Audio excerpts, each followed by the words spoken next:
जोहार सभी साथियों को। आप सभी साथियों का तहे दिल से धन्यवाद, आपके प्यार और सहयोग के लिए अंतर्मन से धन्यवाद। और आज के विषय आप सभी देख लिए हैं और इस विषय में हम बात करने वाले हैं जमशेदपुर लोकसभा से, क्योंकि हमने तैयारी कर चुकी है और जमशेदपुर लोकसभा से इस बार संसद उम्मीदवार के रूप में हम खड़े हैं। और आप सभी से मेरा विशेष अनुरोध रहेगा कि आप सभी मिलकर युवा साथियों को आगे बढ़ाएं, युवा साथियों के जोश जुनून और जज्बा को हिम्मत दे।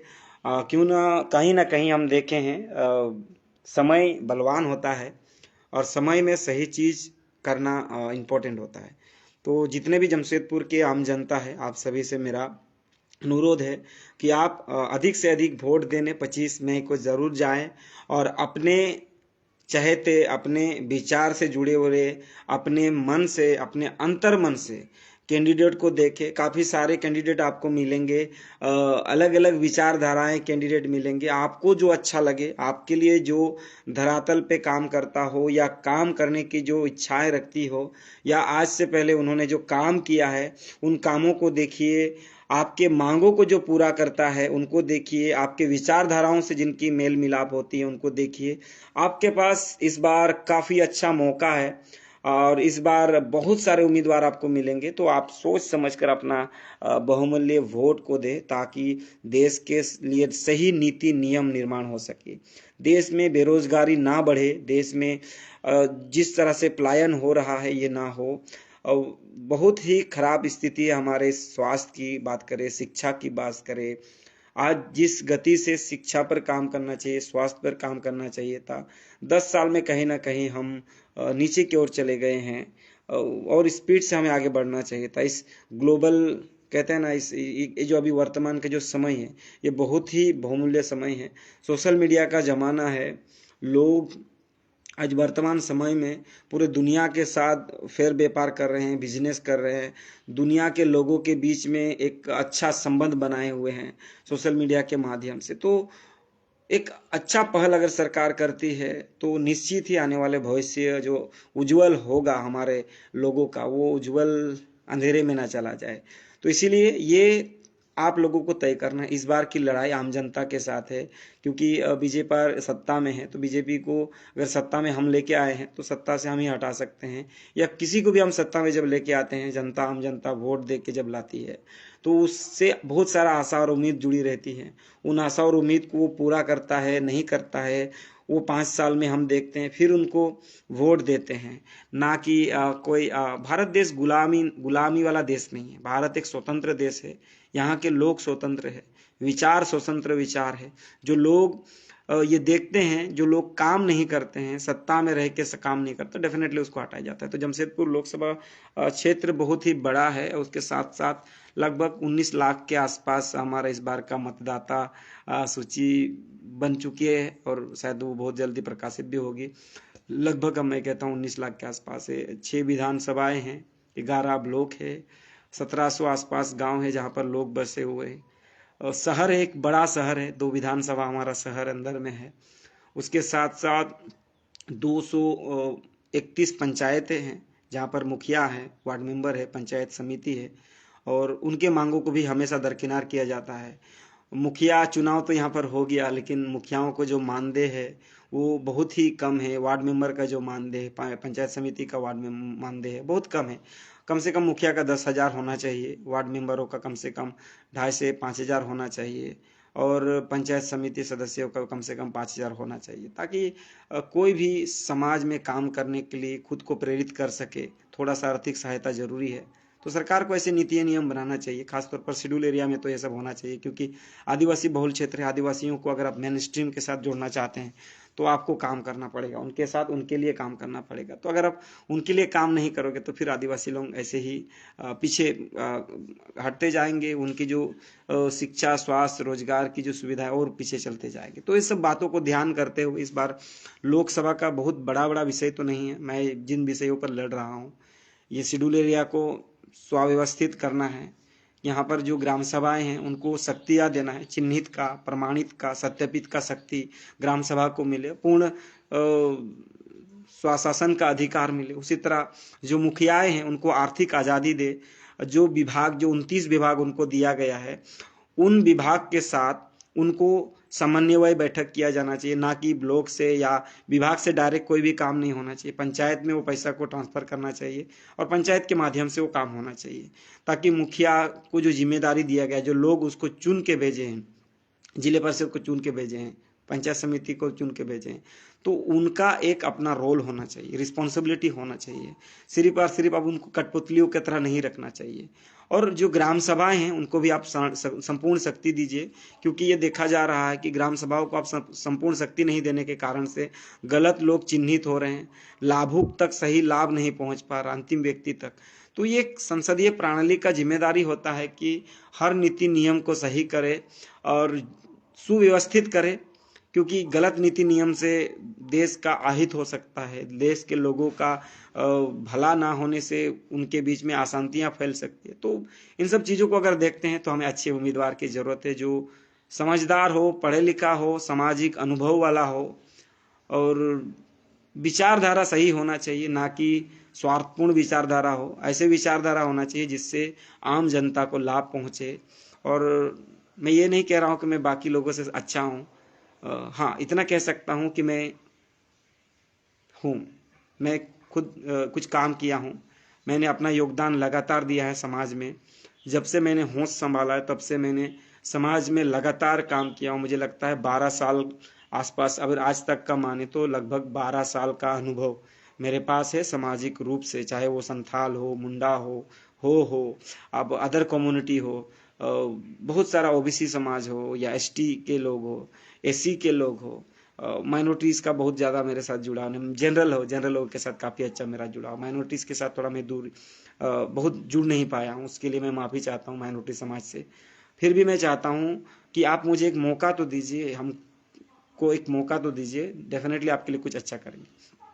युवाओं को आगे आना चाहिए, क्योंकि एक समय है, दौर है, भारत युवाओं का देश है। अगले 2030 तक युवाओं की भरमार है। युवाओं को अगर आप बेरोजगार रखेंगे तो बड़ा दिक्कत है, क्योंकि बेरोजगार युवा का दिल और दिमाग में सरकार गिराने के अलावा कुछ नहीं सोचता है।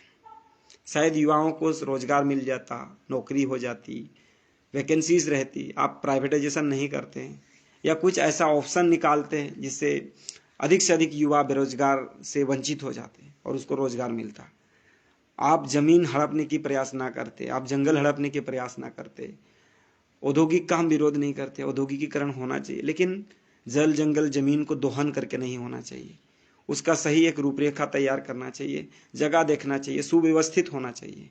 ऐसी कोई भी चीज़ प्रकृति के साथ छेड़छाड़ नहीं होना चाहिए। आप प्रकृति के साथ छेड़छाड़ करोगे तो इसमें सिर्फ आदिवासियों का ही नुकसान नहीं होगा, पूरे संसार का नुकसान होगा।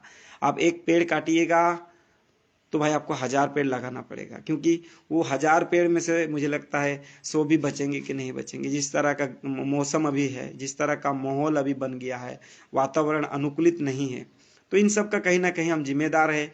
हम सही नीति नियम नहीं बना पा रहे। संसद का काम होता है सही नीति नियम बनाना, क्षेत्र विशेष में हो, राज्य विशेष में हो, देश विशेष में हो। आपके सीमाओं को लांघ कर बाहर से लोग कब्जा करने के लिए आगे आ रहे हैं। लड़ाई पे हम बार बार हमारे ऊपर अत्याचार, हमारे ऊपर शोषण, हमारे ऊपर प्रताड़ित किया जा रहा है हमारे ही लोगों के द्वारा। उसके लिए कोई नीति नियम नहीं। जो नियम है, SC/ST एट्रोसिटी एक्ट है, उनका भी सही से पालन नहीं होता है।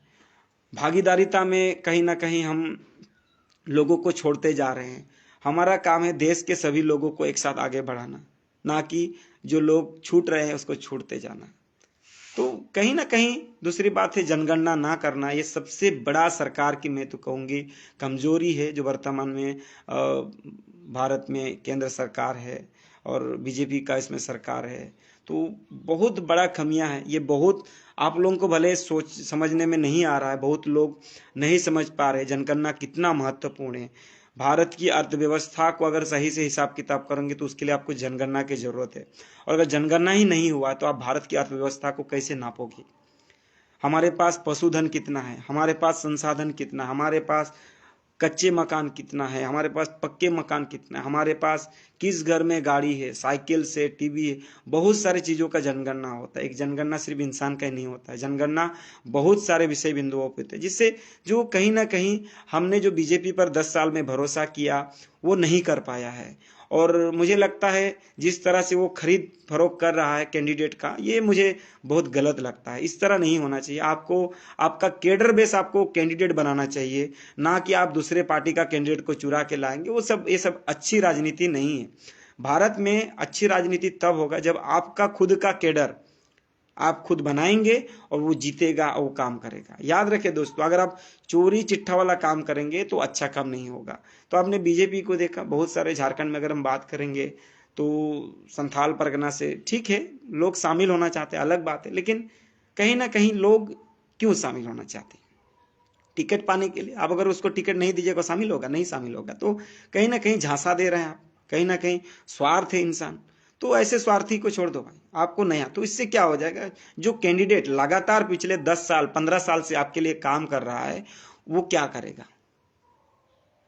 मान ले मैं मान लिया, अभी तो मैं खुद समाज में काम किया हूँ, इसलिए अभी राजनीति में आ रहा हूँ, मेरा छोड़ दीजिए। लेकिन ऐसे बहुत सारे लोग हैं जो ग्राउंड स्तर पर जेएमएम के लिए, बीजेपी के लिए, कांग्रेस के लिए पिछले 10-20 सालों से काम किए हैं, और वो आज एक कैंडिडेट तक नहीं बन पाए। आप चलिए लोकसभा का कैंडिडेट छोड़िए, एमएलए तक नहीं बन पा रहे हैं। तो एक नियम होना चाहिए कि 20 साल सेवा करने के बाद वो कैंडिडेट टिकट का हकदार होता है। एक नियम बनना चाहिए, ताकि आप छीना झपटी ना करें, या विचारधारा खुद त्याग करके दूसरे विचारधाराओं को ग्रहण कर रहे हैं। तो ऐसे नहीं होता। आपका विचारधारा खुद का हो, स्वयं का हो, पार्टी का विचारधारा हो, और उसको जिंदा रखे, तो पार्टी के लोग ही जिंदा रह सकते हैं। तो अभी मुझे बहुत सारे पार्टी में ये दरारें दिखी, लोग टूट रहे हैं, खासतौर पर बीजेपी से, जेएमएम से, कांग्रेस से लोग छूट रहे हैं। और अभी तो जब से भारत आदिवासी पार्टी आया है, भारत आदिवासी पार्टी आने के बाद एससी एसटी और ओबीसी में तो एकदम भयानक टाइप का रेस दौड़ आया है। और निश्चित है आने वाला दिन में भारत आदिवासी पार्टी पूरे देश स्तर पे काम करेगी, क्योंकि हर जगह कहीं ना कहीं आदिवासी समाज के लोग हैं, आदिवासी बहुल क्षेत्र है। तो इसीलिए अगर आप काम नहीं करोगे तो निश्चित ही आपको सहयोग नहीं किया जाएगा। और ये याद रखिएगा, अब वो समय खत्म हो गया कि भावनात्मक लोग बह जाएंगे, छाप दे करके वो वोट देंगे, वो भूल जाइए। अगर ऐसे करते हैं तो इसका मतलब आप गुलामी की ओर जा रहे हैं। जो लोग भी ऐसे करते हैं, खाली छाप देखते हैं, कैंडिडेट नहीं देखते हैं, ये मेरा छाप है, इस छाप में ही मैं दूंगा, तो मैं कहता हूँ वो मूर्खता है। और आने वाला दिन आप गुलामी की ओर जा रहे हैं, गुलामी की ओर जा रहे हैं। तो गुलामी की ओर ना जाए, और स्वतंत्र पूर्ण, भारत एक स्वतंत्र देश है, लोकतांत्रिक देश है, लोगों का मत का शक्ति है, अपना मत का शक्ति का सदुपयोग करें, सही कैंडिडेट को चुने। आपको मुझे लगता है 30-40 कैंडिडेट होंगे, 30-40 कैंडिडेट में आप 30 आदमी में भी अगर आप एक अच्छे आदमी को नहीं ढूंढ पाए तो फिर मुश्किल है। आप उनके बैकग्राउंड को चेक करें, किसी भी कैंडिडेट को आप कैसे पता चलेंगे ये अच्छा है या बुरा है, उसके 5 साल 10 साल के कार्यकाल को देखिए। आज तो सोशल मीडिया का युग है, हर किसी का सोशल मीडिया में अगर घुसते हैं तो आपको पता चल जाएगा ये व्यक्ति कैसा है। उनके पोस्ट से आपको पता चल जाएगा, उनके फोटोज से आपको पता चल जाएगा। आपको अगर एक उनका कुछ भी क्राउड या उन लोगों के संबंधित कोई वीडियोज है, फोटो है, उनके भाषण है, तो आपको पता चल जाएगा कौन व्यक्ति कितना अच्छा है, नहीं, आपको पता चल जाएगा। 5 से 10 साल का उसका इतिहास के बारे में जानिए। और इतना याद रखिए, जो लोग 5 से 10 साल का उनके पास इतिहास नहीं है, गतिविधियां नहीं है, तो वो अच्छे लोग तो है ही नहीं। वो अभी शुरुआत कर रहे हैं अच्छे काम का। अच्छे लोग वो है जो लगातार 10 साल 15 साल समाज में एक अच्छे योगदान दिए हैं, कहीं ना कहीं उनका एक बहुमूल्य योगदान है। उनको देखिए, उनको परखिए, उनको सीखिए और जांच कीजिए। ऐसे मत दीजिए बॉस, आपका इतना बहुमूल्य वोट है। अच्छा, वोट का एक मैं प्रक्रिया बता दे रहा हूँ, बहुत लोगों को समझ में नहीं आता। आप पहले तो आप अपना मतदान पहचान पत्र दिखाते हैं, आपका नाम मिलाप किया जाता है, इसके बाद आपको एक रजिस्टर दिया जाता है, उस रजिस्टर में आप साइन करते हैं, स्याही से आपको दागी किया जाता है, फिर आप ईवीएम में जाता है। तो वो जो आपने साइन किया, वो वोटिंग का वो सबसे बड़ा महत्व वाला है। जो भी जीतेगा वोट से उसको वो दिया जाएगा, वो जो उतना आदमी का मत का अधिकार है उसको दिया जाएगा। तो इसीलिए आप सभी से मेरा विनम्र निवेदन है कि आप कैंडिडेट को थोड़ा देखिए। 14, 15, 20 या जो भी है कैंडिडेट, इतना ही है, इतना आदमी में से आप देखिए कौन आदिवासियत के लिए काम कर रहा है, कोई देश हित में काम कर रहा है, कौन लोक हित में काम कर रहा है, किसका विचारधारा क्या है, इससे आने वाला 10 साल में क्या प्रभाव पड़ेगा, आपको हर वो चीज देखना है। आप देखिए, परखिए, सोचिए, विचार कीजिए। आपको निश्चित ही एक अच्छा उम्मीदवार मिलेगा और आपका बहुमूल्य वोट अच्छे उम्मीदवार को जाना चाहिए। लोकतंत्र का अगर पावर दिखाना है तो आपको अच्छे उम्मीदवार को संसद भेजना होगा, अच्छे विचारधारा वाले को भेजना होगा, ना कि जात धर्म में भेदभाव करने वाला हो, ना कि ऊंच नीच में भेदभाव करने वाला हो, ना कि ऐसे धर्म में लोगों को लड़वाने वाला हो। ये सब एकदम गलत बात है। आप अच्छे व्यक्ति, मैं हर जगह से कहता हूं, मैं सभी को कहता हूं, सोशल मीडिया एक जगह तक सीमित नहीं है। आज मैं वीडियो छोड़ रहा हूं तो ये पूरा दुनिया में जाएगा, खाली भारत के लोग नहीं देखेंगे, बाकी देशों के भी लोग देखेंगे। तो आप सभी से मेरा इसीलिए निवेदन है कि आप कहीं से भी वोट देते हैं तो एक अच्छे आदमी को दीजिए, अच्छे विचारधारा वाले लोगों को दीजिए, ताकि आपके जो हक है, अधिकार है, आपके जो संवैधानिक मूल अधिकार है वो बचे रहे। आपके साथ कभी भी गलत नीति नियम लागू करके आपको प्रताड़ित ना किया जाए, आपको सताया ना जाए, आपको रोड पर आने के लिए मजबूर ना किया जाए। ऐसे उम्मीदवार को आप दीजिए, क्योंकि आपका वोट आपका है। जब आप किसी को देते हैं तो आप 5 साल की अपना अधिकार उनको दे रहे हैं, और वो अधिकार का अगर गलत उपयोग कर दिया तो फिर दोस्त, लेकिन वही फिर आंदोलन करना पड़ेगा, फिर विरोध करना पड़ेगा, प्रदर्शन करना पड़ेगा, रोड में उतरना पड़ेगा, जो मुझे आज के समय में ठीक नहीं लगता। इस गर्मी में आप उतर सकते नहीं उतर सकते, बरसात में नहीं उतर सकते। तो उससे अच्छा है आप सही व्यक्ति को चुनिए, अपना वोट कीमती है, उसको सही व्यक्ति तक दीजिए। डेफिनेटली आपका हक और अधिकार की बात होगा, आप उनके साथ विचार कीजिए, उनके साथ बात कीजिए। तो आप मेरे साथ भी अगर बात करना चाहते हो, मेरा जो नंबर है 9031092112 है। आप इस नंबर में कभी भी मैसेज कर सकते हैं, कॉल पे बात कर सकते हैं। अगर मैं कहीं बिजी रहूँगा तो ही थोड़ा मैं आपको इंतजार करवाऊंगा, अन्यथा मैं आपको पूरी तरह से, आप कभी भी बात कर सकते हैं। और हाँ, मैं बाकी लोगों से थोड़ा उम्र में कम हूँ, हो सकता है मुझसे कम उम्र वाले भी इस बार नॉमिनेशन करेंगे। मुझे लगता है 2-3 लोग तो मेरे से उम्र में कम ही होंगे, और बाकी लोग तो बड़ी अनुभवी व लोग हैं, और काफ़ी अच्छा उनका बैकग्राउंड भी है। कोई पूर्व सांसद है, तो कोई एमएलए है, या कोई संसद है, या कोई जिला परिषद है, कोई मुखिया, या बहुत सारा। मैं तो एक छोटा सा एक सामाजिक सिपाही हूँ, समाज के लिए हमेशा काम करता हूँ, समाज को आगे बढ़ाने का काम करता हूँ, समाज में लोगों को संवैधानिक हक और अधिकार की चर्चा करता हूँ, सामाजिक व्यवस्था जीवित रहे, परंपराएं संस्कृति जीवित रहे, इन मुद्दों पर काम करता हूँ। तो चलिए, बहुत बहुत धन्यवाद। आप लोगों का प्यार और साथ यूं ही बना रहे। निश्चित ही हम लोग एक नया मोड़ लाएंगे, एक नई पहल, नई शुरुआत के साथ राजनीतिक सफर का शुरुआत कर रहे। तो आप लोगों का साथ और सहयोग जरूरी है। बहुत बहुत धन्यवाद। जोहार अंतर्मन से।